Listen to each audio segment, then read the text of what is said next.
Hey guys, what's up? Today I have a little initial first impressions review type thing on the Holt Specter here. This is a knife that I've had my eyes on for a long time because this is actually my buddy's knife, not mine. And you can see here that it is number 23. So he's had it for a while and he told me about it when he got it. I want to say this was around, like September-ish of 2017. And I saw it and I really liked it, but unfortunately due to college I was unable to pick one up. And hopefully I'll be able to pick one up soon though. And he sent this one to me just to try out because I was trying to decide whether to buy my old Mini Tolk back, which I did, or buy Holt Specter, but I still might end up doing both. So anyways, let's start talking about the knife here. First off, I want to point out this beautiful edge that is not mine, but that came from the factory. You know, normally whenever you get factory edges, they look, you know, kind of something like this. You know, a little toothy, maybe a little bit of polish, but you can kind of see the grind lines and stuff. Whenever I get them, normally I'll turn them into something a little bit more like this. But you can see that from the factory, it's pretty much as polished as my edges, and it is insanely sharp.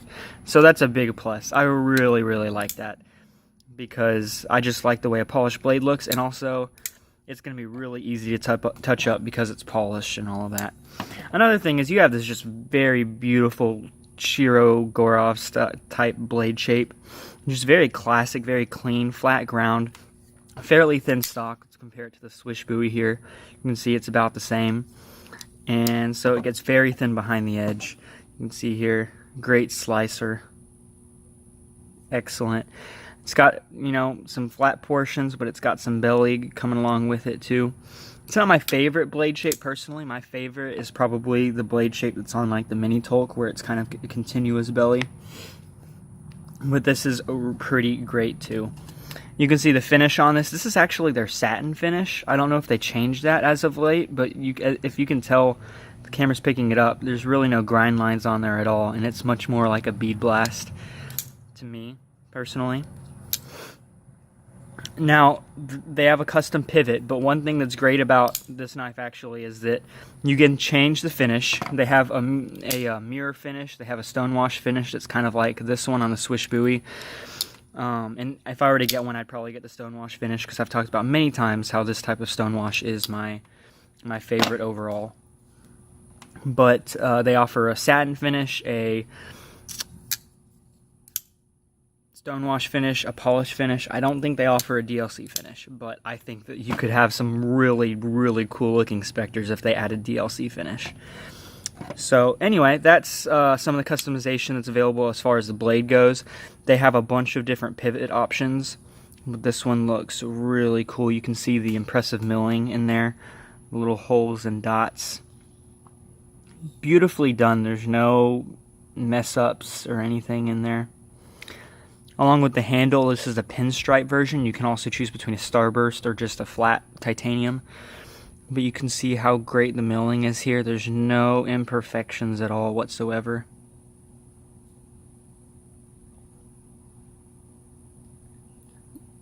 The clip. You have a bunch of different options with all of this stuff. You can two-tone the anodization. You can have the high points a different color than the low points. You can have the flat up here a different color than the little ridges down here. You can have the pocket clip pre-anodized or post-anodized. So anodized before tumble and stonewash or anodized after, and both give you a different look, and they have a bunch of pictures to show you that. And you know, you can have the hardware anodized different colors, the back spacer. The guy that sent me this Holt really likes gray knives, as you can tell, but he added a nice pop of color, and it's a very attractive design. The only thing that I don't really like about it is the bead blast or the satin blade, personally. But it's very ergonomic in the hand. It's really nice. You have this nice little choil, and other than that, it's pretty straight, but it fills the hand nicely. One thing that I think is really interesting is how similar the lines are to the Southern Avo here. If you look, You can see that this, you have a flat portion right here, then you have this choil, and then the Avo has a little bit more grooves, and personally that makes it a little bit more comfortable in hand. This is probably one of the most comfortable knives out there. With the Holt here, it's just flat. Then you look on the top and you can see that there's a little bit of a ridge before it tapers down, like on the Avo. The blade shapes are a little bit different, but I just found that really interesting how similar they look. Now, the thing about this knife that really sets it apart, in my opinion, is the action. So I'm going to try to get you in there, but they have a patented detent that is hard to describe, but I'm going to try to show you. Basically, the detent is almost the lock interface. It's slightly different than that. It's just kind of raised a bit off of that, but it makes for a detent that you've never felt a detent like this before. It's not even like, kind of a flat face detent like on this Skaha. This one, you look in there and you can see that it's just a flat detent. That's not what this is. This is a whole new thing. And actually, if I understand correctly, Holt Blade Works is having a new detent. They remastered it, or they did something, and they got a new patent on a new detent that's supposed to be better. They're going to be showing that off at Blade Show, and all future orders will be with that detent. But if it's better than this, then it's going to be insane, because this is probably one of the best detents I've ever felt. It's not the cleanest, meaning not that I can find anything wrong with it, but you flip a Thorburn and you can just feel that detent is special. It's squared away. It's crafted perfectly.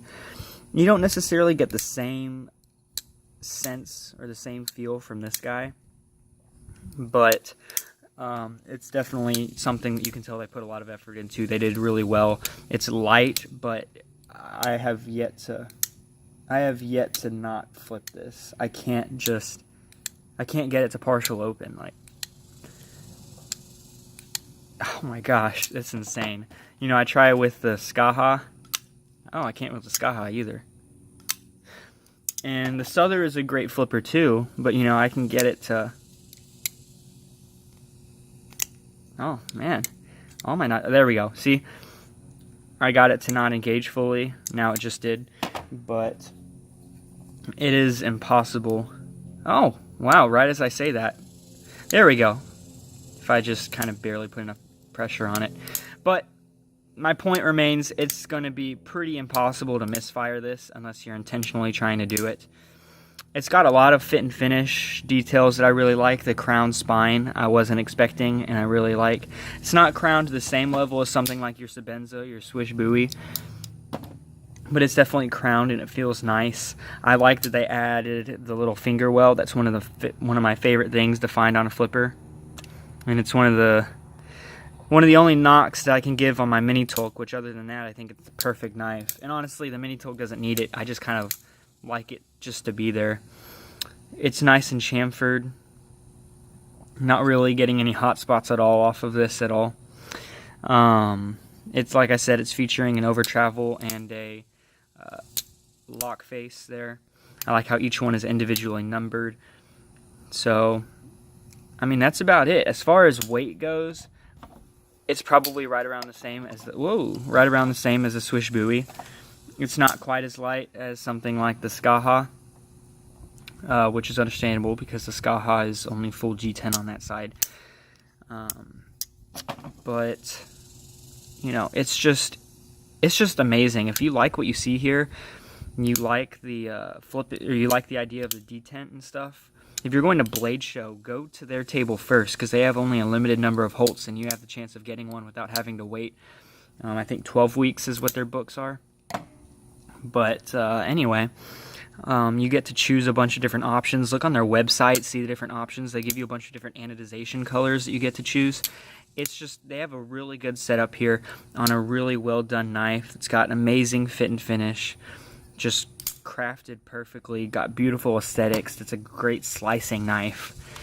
So I would definitely check them out. This is a little mini review. If I get another one, I'm going to be carrying it more. I'm going to be using it more. This one I've only carried once, but I've spent a lot of time just flipping it and examining it and stuff. But if I get my own down the line, I will definitely be going through it with a fine comb, what is the term, a fine tooth comb? I don't know. Anyway, I'll definitely be going over it more, and you can expect a longer review. But initially, if you see what you like, or if you like what you see here, then I would definitely recommend picking one up or actually getting on their books. And, you know, doing this review, I'm going to try to make it happen where I can get on their books. The main thing is finances, just because I have to pay for college and all that stuff.